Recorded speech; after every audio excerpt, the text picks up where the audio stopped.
Western পাড়ার মোড়ে রয়েছে একটি কামারের দোকান। কামার সারাদিন সেখানে কাজ করে। কামার সারাদিন কাজ করে আর তার ছোট্ট ছেলে সারাদিন তার পাশে থেকে বাবার মুখে নানান গল্প শোনে।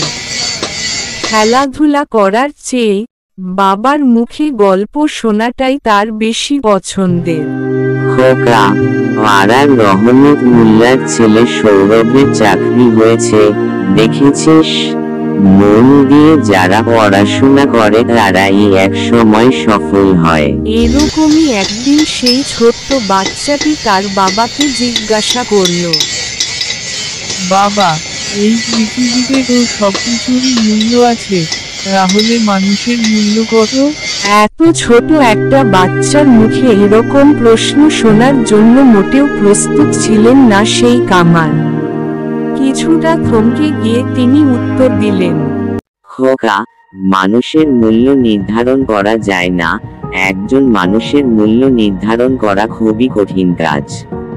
বাচ্চা ছেলেটি বলল, পৃথিবীতে তো অনেক রকম মানুষ আছে, তাহলে কারো মূল্যই কি তাহলে নির্ধারণ করা যাবে না? পিতা বললেন, না, সম্ভব নয়। বাচ্চাটি কিছুই বুঝল না।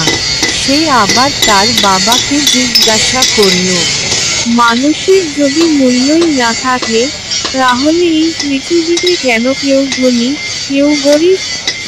কেন কেউ বেশি সম্মান পায় আর কেন কেউ কম সম্মান পায়? বাবা ভাবলেন ছেলেকে বলে বোঝানো যাবে না, তাই তাকে উদাহরণ দিয়ে বোঝাতে হবে। বাবা বললেন, ওই যে হাপড়ের ওখানে যে লোহার রডটা পড়ে রয়েছে সেটা নিয়ে এসো। বাচ্চাটি গিয়ে লোহার রডটা নিয়ে আসতেই বাবা প্রশ্ন করলেন, বলতো, এই রডটার দাম কত হতে পারে?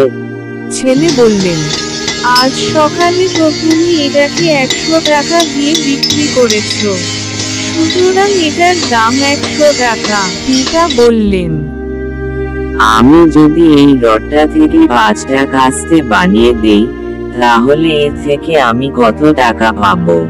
বাচ্চা ছেলেটি বলল, একটা কাস্তের দাম 50 টাকা, তাহলে 5টা কাস্তের দাম 250 টাকা। পিতা বললেন, এবার যদি রডটা থেকে আমি নানান মেশিনারি ক্ষুদ্র ক্ষুদ্র জিনিস বানিয়ে ফেলি, তাহলে কি হবে?